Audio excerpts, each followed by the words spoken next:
Hello, good morning children. Today in this video I am going to explain class 6 civics 4th chapter key elements of a democratic government. I have already told this lesson but that video some of them deleted. That's why again I am going to teach you this lesson. South Africa is a country that has people of several races. On this lesson only I have given you racism in America. Justice for George Floyd. Yes or not? Okay. Let's see again this.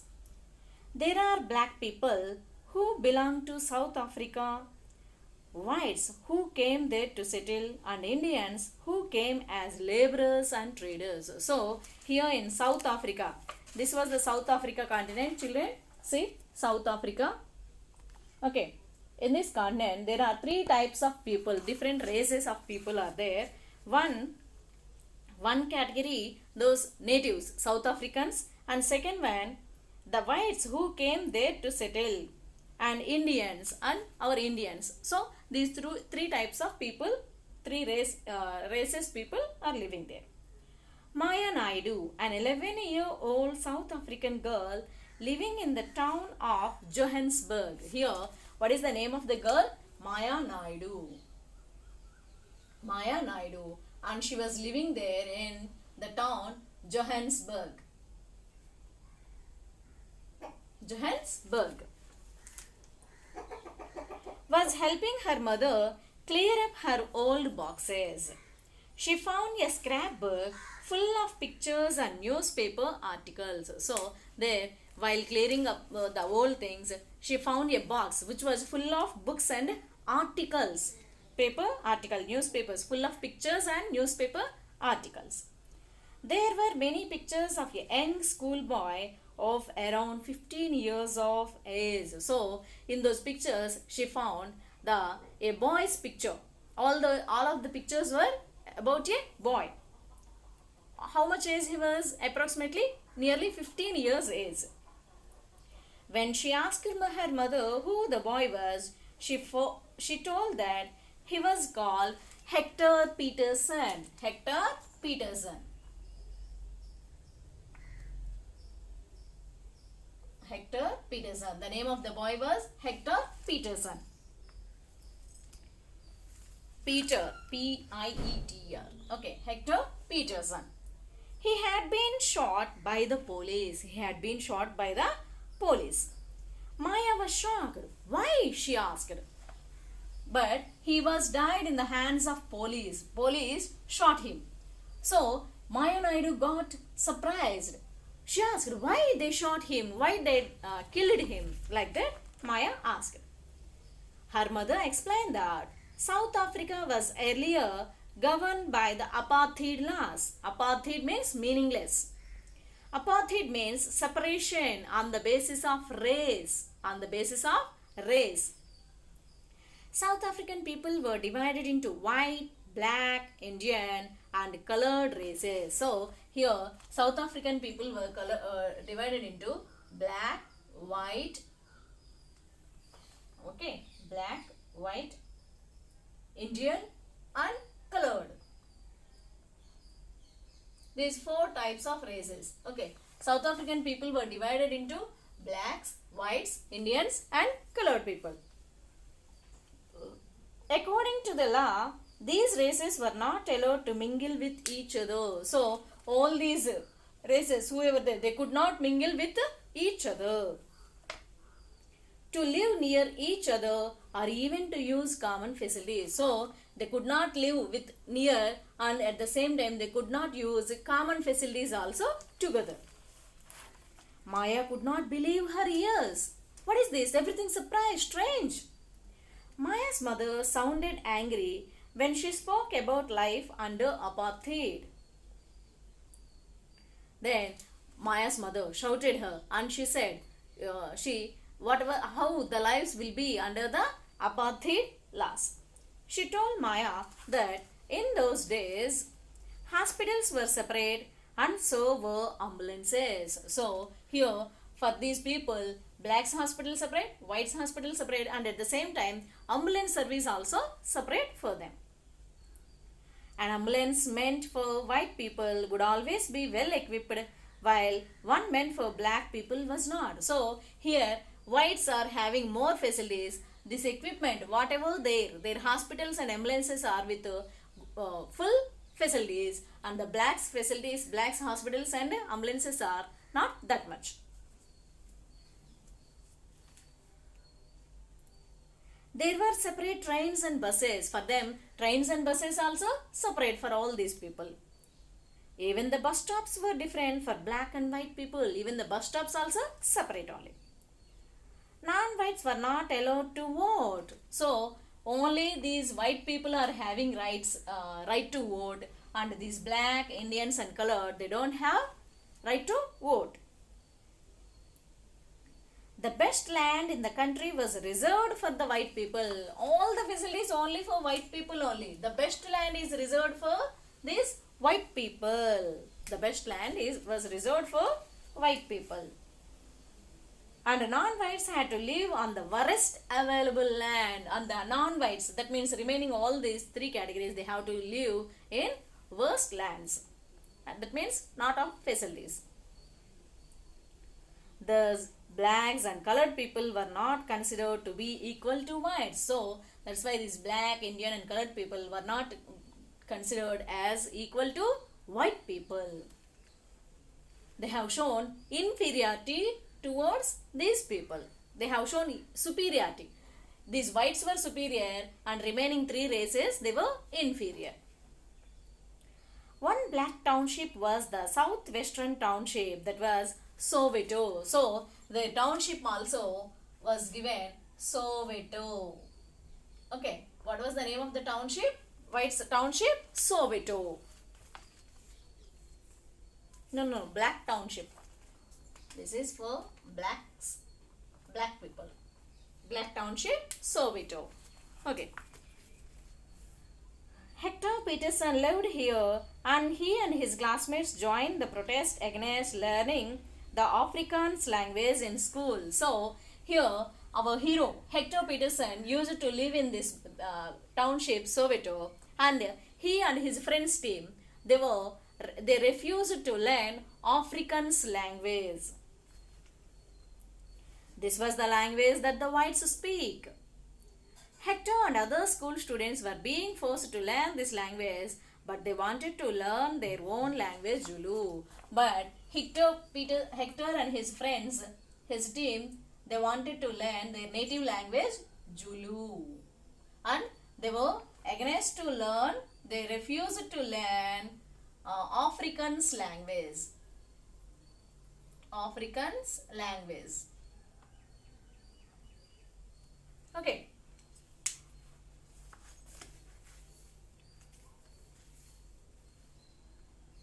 The South African police beat up the protesters mercilessly and shot at the crowd. So when they started protest to learn this Afrikaans language, what the police they have done? They have shot the crowd. When the people gathered there in the group to on these protesters, the African police shot them on the crowd.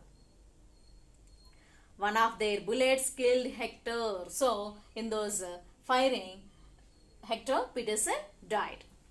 This was on 16th June 1976. When it happened? On 16th June 1976. In 1976, 16th June, the Hector Peterson died in the hands of African police. The African National Congress, a group of people who led the struggle against apartheid, and their most well-known leader, Nelson Mandela, fought the apartheid system for several years. So for this, there was a party, the African National Congress, ANC. African National Congress, ANC. African National Congress. And their leader was Nelson Mandela. Who was he? Nelson Mandela. He fought for this apartheid system. Okay.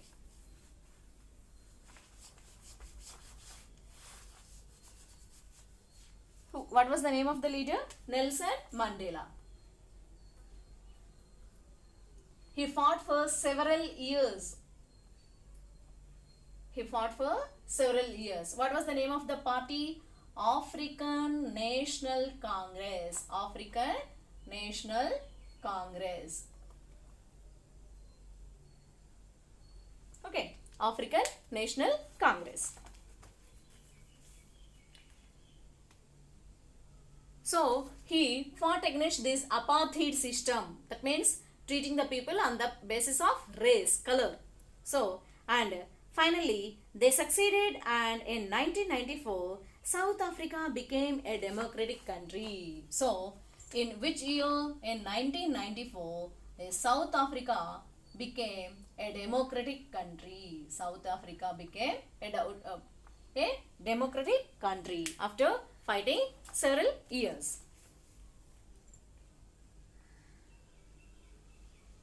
In which people of all races were considered equal. So afterwards, after becoming democratic country, all these blacks, whites, Indians and colored people, they will be treated as equal. See if it is whether they have treated equally or not. Let's going to learn. Next. Let us now try to understand what a democratic government means to all of us. So, what is a democratic government? So, after fighting these many years, South Africa in 1994, it became a democratic country. We were taught. But what is a democratic country? Let's see. Why do we have regular elections? You have already read in the previous chapter that people make the decisions in a democracy. Through voting in elections, people elect leaders to represent them. So, here, what is a democratic country? Democratic country means the people will choose their leaders through elections. They will cast their votes to their leaders and they will choose their leaders, own leaders, to represent on behalf of the people. These representatives take decisions on behalf of the people. So, on behalf of the people, those elected leaders, they will take the decisions. In doing so, it is assumed that they will keep in mind the voices and interests of the people. So, while taking the decisions, they have to keep the people's wishes and their voices and what the people are interested in, which things the people were interested and what the people wanted, they have to keep in mind while taking the decisions. All governments are elected for fixed periods. Here, that government also for fixed period only. In India, this period is 5 years. For every government, what was the time duration? It was 5 years. Duration of the government. Duration of the government, what was the time? It's 5 years.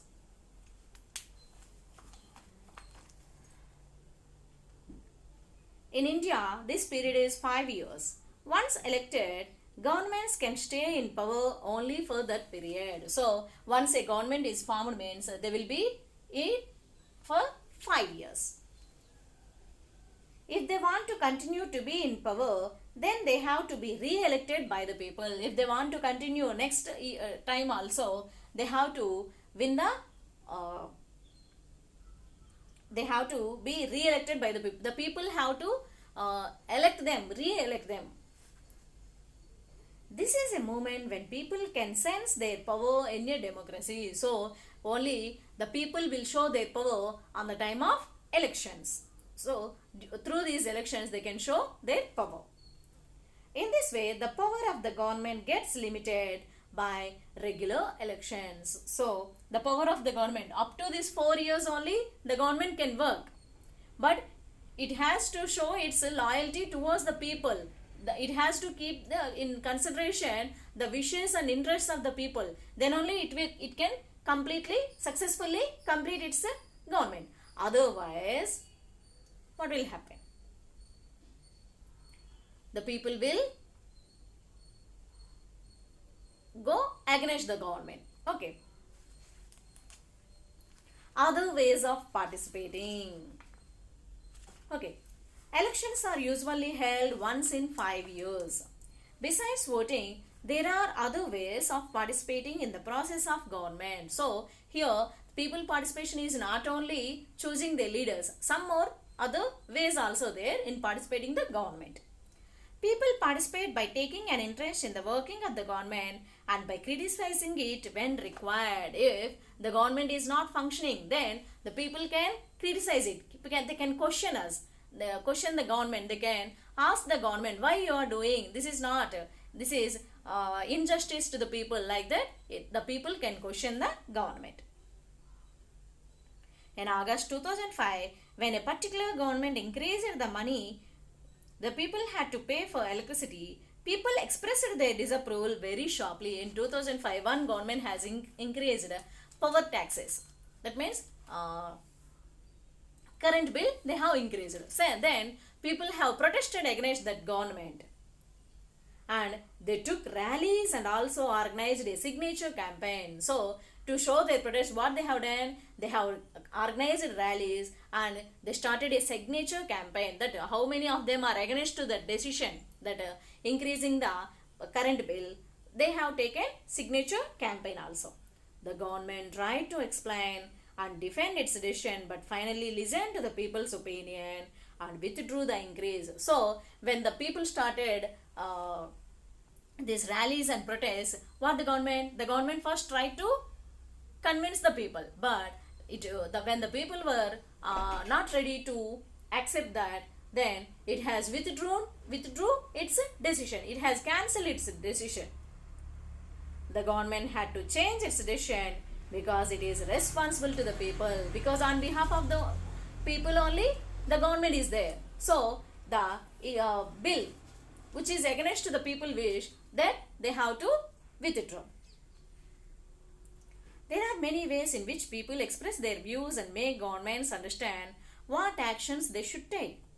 These include dharnas, rallies, strikes, signature campaigns, etc. So, in these four ways, people can show their protests. What are they? Dharnas, rallies, strikes, signature campaigns, etc. Things that are unfair and unjust are also brought forward. Newspapers, magazines, and TV also play a role in discussing government issues and responsibilities. Here, all these, that means media also can play a very good role to expose the decisions of the government. While it is true that democracy allows people to participate, it is also true that not all sections of people are actually able to do so. But for showing protests and these dharna strikes, all the people will participate? No, only some people will participate. Why?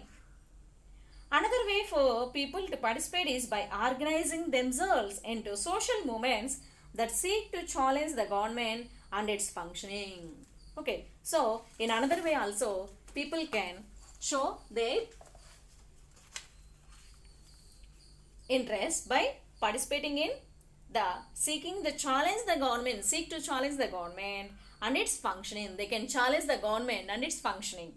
Members of the minority community, Dalits, Adivasis, women and others are often able to participate in this manner. So, not only educated people, Adivasis, Dalits and women, children, all these people, they can show their protest to those things, to those decisions which were against to the wishes of the people. If a country's people are alert and interested in how the country is run, the democratic character of the government of that country will be stronger. If people are active in asking and raising doubts and criticizing the government, then the function of the government also will work properly. And it makes the country stronger also, because all these elected leaders, they are accountable to the people. So according to the people interest, they have to function the government. If they have fear that people will question, then they won't go against the people. So the next time we see a rally winding through the streets of our cities and towns or villages, we should pause to find out what the rally is about, who is participating in it, and what they are protesting about. So next time if you see a rally, strike, dharna there, you have to stop there, you have to pause, you have to stop there and you have to ask them for what purpose they are doing the strikes, for what purpose they are doing the signature campaigns. And if it is a meaningful, then you also have to participate and you have to show your cooperation, your support to those people. This will help to give us a sense of how our government works. So, if people's participation is there, then only the government will function, and the support of the people also they will come to know.